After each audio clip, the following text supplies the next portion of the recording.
A Vacaville driver says he was sold a defective hood. A year later, he is still trying to get the store to do something about it. It was time to call Kurtis. Well, it has been 15 months since Doug Drexler bought the hood. He noticed problems with it almost right away, and he says the store promised to work it out. But all he's gotten so far, he says, is a whole lot of nothing. I love that hood. I mean, you see the pictures, how cool that looks. It's not just looks. That shaker hood rams air down the throat of Doug Drexler's Dodge Durango. At least it did before he had to take it off. Went to pick up my newspaper and I go, what the hell? I could see daylight. He bought the hood at Tugnotti's Auto World on Fulton Avenue in January of last year. Shortly after he had the hood painted and installed elsewhere, he noticed that apparent defect. When you looked at the aftermarket hood, it was bowed out a little bit more, and when it was sitting, it was tweaked. It was like crooked. Doug returned to Tugnotti's, where he says a manager named Josh took some photos, then recommended Doug send it back to the manufacturer. Doug wanted to think about that. He took a few months to decide. Meantime, he showed the hood to a well-respected auto restoration man for advice. He opens up the hood, he goes, look at this thing, it was kind of floppy-like. And he goes, man, could you imagine going down the road at 65, 75 miles an hour and that hood flops up? What are you going to do? You're going to go and hope you don't hit somebody. Doug began dealing with Tugnotti's again, leaving messages for another manager named Vince.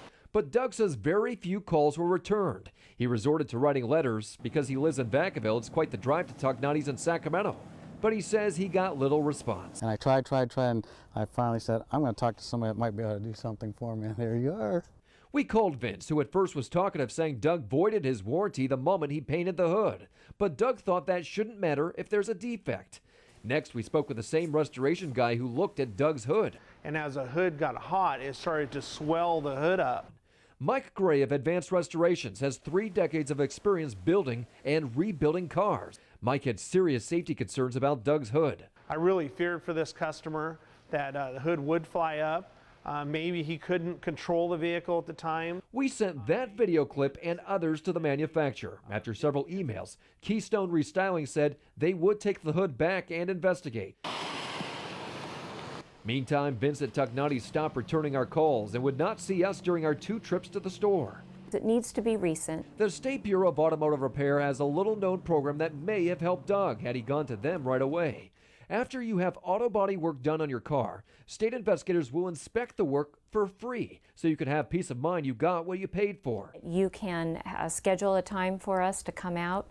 We'll send a representative to you and go over the car. After taking the hood back, Keystone sent us this statement, which reads in part, "We could find absolutely no defect with this hood. From our perspective, we have no defect, no warranty claim, no compensation to the buyer required." Doug has thousands of dollars tied up in this hood. He's not about to give up and is now considering small claims court. Most hoods only have that one little latch on there, and I'm thinking, if that thing latches up, whoo, who's going to be responsible then when that happens? Well, Doug didn't take pictures before he sent that hood back. He should have. That could have helped out in his case. Keystone told us it is willing to ship Doug's hood back to him at their own expense as a gesture of good faith. Doug isn't too happy about that, but he needs to get it back. And if you have a consumer problem you can't resolve, maybe we can. Go to our website and fill out our form.